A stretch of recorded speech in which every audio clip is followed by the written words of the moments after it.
Et c'est d'ailleurs assez fascinant de voir qu'on a fait des films de super-héros qui sauvent le monde. Et en fait, c'est dire que là, on a des gens dont c'est le quotidien et que pour autant, on s'en saisit pas tant que ça.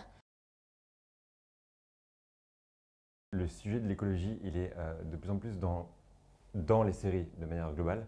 C'est pas forcément de dire il faut faire que des séries sur l'écologie ou il faut parler que de ce combat-là. Mais c'est comment est-ce qu'on intègre le monde dans lequel on vit, comment est-ce qu'on est capable de le représenter avec humour, avec intelligence. Et c'est d'ailleurs assez fascinant de voir que pendant des années, on a fait des films de super-héros qui sauvent le monde. Et en fait, c'est dire que là, on a des gens dont c'est le quotidien, d'essayer de se préoccuper du fait qu'on puisse avoir un demain viable et que pour autant, on ne s'en saisisse pas tant que ça.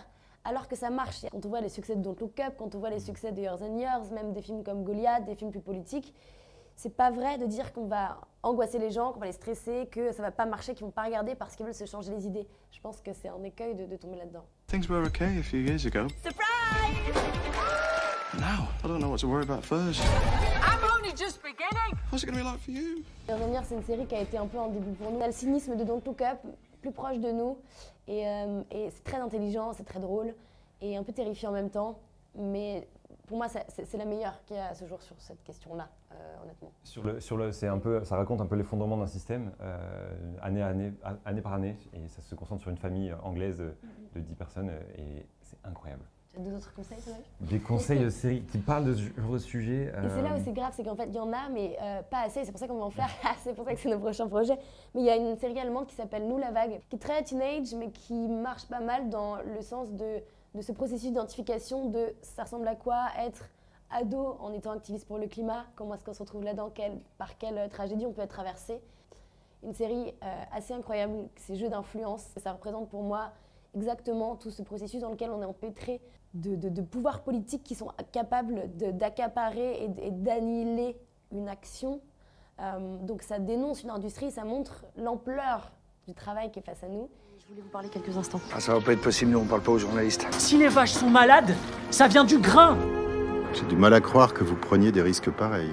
C'est une menace? Les séries, c'est encore presque plus puissant parce qu'il y a une identification qui est plus longue, qui fait qu'on appartient au quotidien des gens. On rentre dans leur canapé, dans leur lit, c'est presque plus intime, c'est des bonbons des fois nos séries. Si on fait rentrer cette question de l'urgence climatique, cette chose très politique et collective, on arrive à le faire rentrer dans l'intimité des foyers, alors ça peut être extrêmement puissant. Donc je pense que c'est même presque là que ça joue presque plus qu'au cinéma, à mon sens.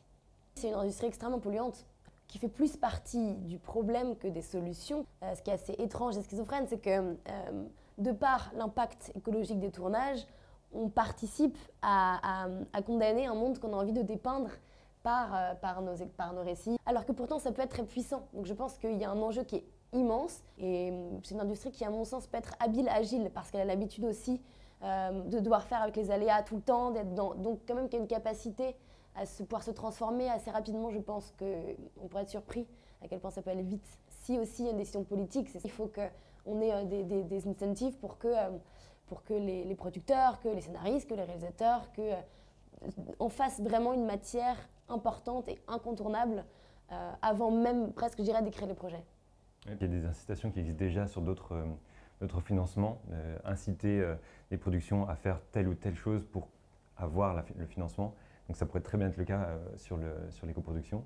Et nous, on le voit dans nos petits projets, en fait, quand on a réussi à mettre les coproductions dans nos films. En fait, ça crée aussi un changement de point de vue avec les techniciens, même l'ambiance du tournage change. Et pour le positif, franchement, à chaque fois, c'était une expérience de fou. Moi, j'ai fait partie d'une série qui s'appelle L'Effondrement, qui a été produite sur Canal+. Ils ont tourné en écoproduction. C'était un des premiers tournages où ils le faisaient. C'était vraiment l'exploration de ces pratiques-là. Et effectivement, dans la filière du transport, il y a un truc énorme à faire. Dans la nourriture aussi, je crois que les chiffres, c'est quelque chose comme t'enlèves un jour de viande, en fait, tu peux acheter pendant toute la semaine du bio. Enfin, voilà, il y a vraiment plein de choses à faire. Et c'est symbolique parce que la manière dont on raconte les histoires, ça impacte aussi l'histoire. Donc en fait, vraiment, le cinéma, ce n'est que ça. C'est du savoir-faire. Et donc, si on arrive à impacter aussi la manière dont on fait les histoires, on peut vraiment changer les choses. Ouais.